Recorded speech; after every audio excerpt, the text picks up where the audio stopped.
बप्पा, क्या सच में लक्ष्मी जी के साथ अलक्ष्मी भी आती है? मतलब जहाँ धन होता है वहीं दुर्भाग्य भी छुपा होता है। हाँ बेटा, और यही इस संसार का सबसे बड़ा संतुलन है।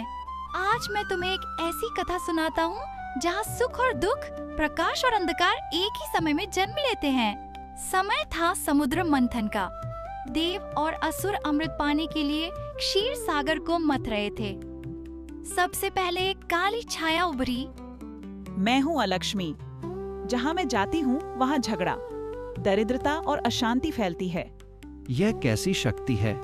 फिर तेज प्रकाश फैलता है। और मैं हूँ लक्ष्मी।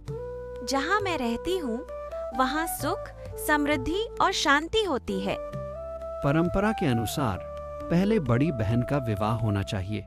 लेकिन अलक्ष्मी से कौन विवाह करेगा? अगर उनका विवाह नहीं हुआ तो लक्ष्मी जी का विवाह भी रुक जाएगा। प्रभु, जब तक मेरी बड़ी बहन का विवाह नहीं होगा, मैं आपका वरण कैसे कर सकती हूँ? धर्म और मर्यादा का पालन करना ही होगा। देवता पूरे लोक में खोज करने लगे, लेकिन कोई भी अलक्ष्मी से विवाह करने को तैयार नहीं था। तब भगवान विष्णु की दृष्टि एक महान ऋषि पर पड़ी, ऋषि उद्दालक। ऋषि उद्दालक, क्या आप एक कठिन कार्य के लिए तैयार हैं? प्रभु, आपकी आज्ञा ही मेरा धर्म है।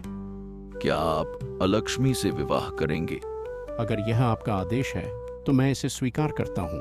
इस प्रकार ऋषि उद्दालक और अलक्ष्मी का विवाह हुआ, लेकिन यह विवाह संतुलन के लिए था, सुख के लिए नहीं। यह मेरा आश्रम है जहाँ शांति, साधना और पवित्रता है। नहीं, यह स्थान मेरे लिए नहीं है। मुझे पसंद है जहाँ झगड़ा हो, जहाँ लोग एक दूसरे को नीचा दिखाएं, जहाँ गंदगी और आलस्य हो। यह स्थान तो तप और सत्य का है। मैं यहाँ एक पल भी नहीं रह सकती। अलक्ष्मी आश्रम छोड़कर अकेली भटकने लगी।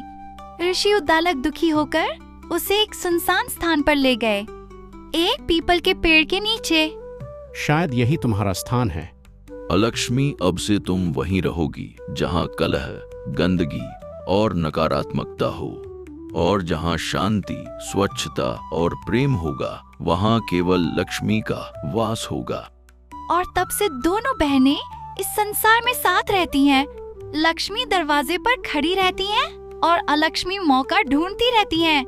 बस निर्णय हमारा होता है, हम अपने घर में किसे बुलाते हैं। बप्पा, मतलब भाग्य और दुर्भाग्य दोनों हमारे कर्मों पर निर्भर हैं। हाँ बेटा, इसीलिए भक्तों अपने घर को हमेशा साफ रखें, अपने मन को शांत रखें, अपने रिश्तों में प्रेम बनाए रखें, क्योंकि जहाँ स्वच्छता होगी वहाँ लक्ष्मी आएंगी, जहाँ कला होगी वहाँ अलक्ष्मी प्रवेश करेंगी। जय माँ लक्ष्मी, जय बप्पा। ऐसी ही दिव्य कथाओं के लिए बप्पा की बातें को लाइक, शेयर और सब्सक्राइब जरूर करें।